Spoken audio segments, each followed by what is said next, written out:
इसलिए अपनी शक्ति का एहसास नहीं कर पा रहे हैं। ये संख्या का बल उनके पास नहीं है क्योंकि वो मुट्ठी भर लोग हैं, और इसीलिए संख्या बल करने के लिए आपको कहते हैं कि सारे हिंदू एक हो जाओ, सारे हिंदू एक हो जाओ, तुम्हारा दुश्मन मुसलमान है। एक धर्म विशेष के खिलाफ नफरत का माहौल पैदा करके ये लोग पूरे भारत देश की संस्कृति को तहस नहस करना चाहते हैं। इसलिए मैं सावधान कर देना चाहती हूँ, जो लोग आपके बीच में ऐसी बातें फैलाएं उनको सीधे सीधे जवाब दीजिए कि आपको और हमको जाति व्यवस्था में क्या किसी मुसलमान ने बांटा है?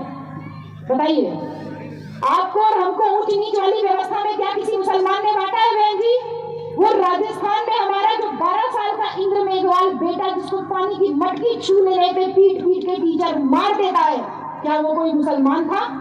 बताइए।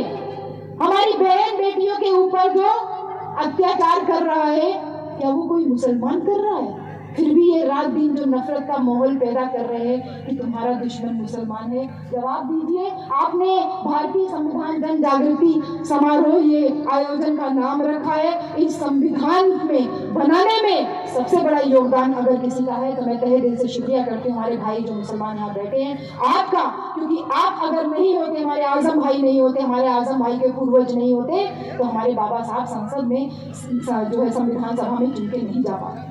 इन लोगों ने ये चैलेंज किया था, डॉक्टर अंबेडकर तुम्हारे लिए संविधान सभा की खिड़की दरवाजे तो क्या रोशनदान तक बंद है, हम तुमको संविधान सभा में घुसने नहीं देंगे। लेकिन मैं शुक्रिया अदा करती हूँ भाई आजम जी आपका और आपके पूर्वजों का कि जिन लोगों ने बंगाल के फरीदपुर जयसुर खुलना सीट से, जो मुसलमान बाहुल्य सीट थी, वहां से चुन के बाबा साहब को संविधान सभा में भेजा, चुन के संसद में भेजा कि उनको संविधान सभा का हिस्सा बना, और जिसकी वजह से बाबा साहब भारत का संविधान लिख पाए। इसलिए मेरे प्यारी बहनों, मेरे प्यारे भाइयों, सावधान हो जाइए। ये एक ऐसी संस्कृति को जन्म दे रहे हैं जो हमेशा ऊंच नीच, गैर बराबरी और झूठ पे आधारित है। इनका झूठ इतना मजबूत है, इतना झूठ बोलते हैं, इतना झूठ बोलते हैं, इतना खुले तौर पे झूठ बोलना किसी और सरकार के सामने नहीं देखा। सब कुछ गिरवी रख दिया, सब कुछ बेच दिया, एयरपोर्ट बेच दिया, बैंक बेच दिया, कॉलेज बेच दिया, और कहते हैं मैं देश नहीं बिकने दूंगा, मैं देश नहीं झुकने दूंगा।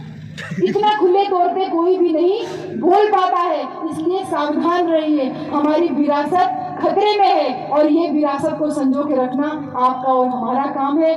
भारत का संविधान इस देश का सबसे बड़ा धर्म ग्रंथ है। भारत का संविधान इस देश का सबसे बड़ा धर्म ग्रंथ है। बहन जी, अपने भाई को राखी बांधेंगी, भाई बदले में आपको 1000 रुपया, 5000 रुपया, 10,000 रुपया देगा, एक साड़ी देगा। लेकिन अगले साल रक्षाबंधन पे अगर अपने भाई के पास जाइए तो उसे कहिए कि भैया मैंने आपको राखी तो बांधा, लेकिन राखी के बदले में मुझे 1000 रुपया, 5000 रुपया नहीं चाहिए।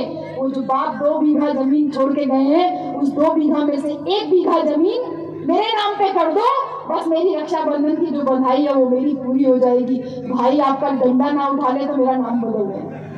भाई तुरंत बोलेगा कि चल निकलिए, सड़ा सा लड्डू लेके आइए, 2 रुपए का धागा लेके चलिए, बड़ा उसमें बीघे जो है अपना अधिकार मांगे जमीन में। बहन जी, बाबा साहब वो शख्स थे जिन्होंने आपसे कभी राखी नहीं बंधवाई। बाबा साहब वो शख्स थे जिन्होंने ये नहीं कहा कि तुम मेरी पूजा करो बिना कुछ मांगे। बाबा साहब ने आपके अपने सगे भाई और सगे बाप से ज्यादा अधिकार आपको देकर के गए। इस संस्कृति को संभालने की सबसे बड़ी शक्ति जो हो वो आप हो। हर महिला अपने आप में शक्ति का प्रतीक है। वो बहुजन शक्ति है जो साहब कांची राम का सपना था। बहन, हर महिला, हर युवा अपने आप में बहुजन शक्ति का प्रतीक है। इसलिए मेरी प्यारी बहनों, अपनी ताकत को पहचानो। नोटबंदी के दौरान मेरे पास 10,000 रुपया भैया सफाई करने में मिला। बहन जी, 10,000 रुपया अलमारी में नीचे कहीं छुपा हुआ मिला। हमने निकाला वो पैसा, नोट का जो डेट था वो एक्सपायर हो चुका था, वो नोट चेंज नहीं हो सकता था। हमने सोचा हम कभी मंदिर नहीं गए, एक बार मंदिर जरूर जाएंगे। मंदिर गए, पुजारी ने सोचा बड़ा बढ़िया सुंदर बाल और कटी लड़की आई है, बढ़िया एकदम महिला, अच्छा पैसा देगी। आधा घंटा हमको पूजा करवाया। आधा घंटा बाद हमसे कहता है चलिए कुछ दान कीजिए। 10,000 रुपया रख के ले गए थे, फटाक से निकाले और लगा के चढ़ा दी। पुजारी बोला ये तो पुराना वाला नोट है। हम कहे भगवान को कैसे पता चलेगा कि पुराना वाला नोट है कि नया वाला। उसको तुरंत समझ में आ गया कि कोई टेढ़ी महिला यहाँ पे आई गई थी, कहता उठिए निकलिए से दोबारा नजर मत आइएगा। इसलिए मेरी प्यारी बहनों, इस बात को दिमाग में रखो कि तुम्हारा जो पैसा तुम सोचती हो ना कहीं मन्नत के रूप में तुमने चढ़ाया है, आपके ऊपर तो सबसे बड़ा कर्ज है। हमको तो ये कपड़ा पहनने का अधिकार भी संविधान की वजह से मिला।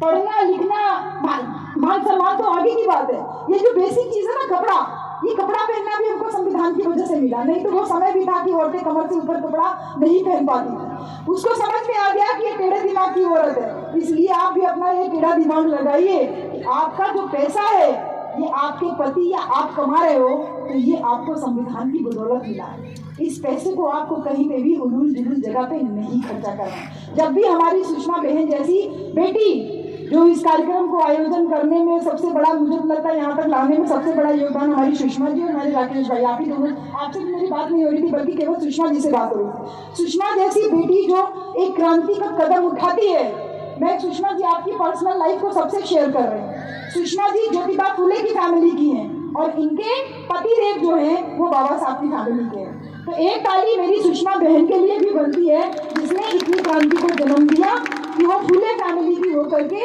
उसने बाबा साहब की फैमिली में शादी की, और केवल शादी ही नहीं की, हमारे बड़े भाई सामने खड़े हैं, केवल शादी ही नहीं की, उनके विचारों को भी आत्मसात किया, जिसकी वजह से आज ये इतना बड़ा आयोजन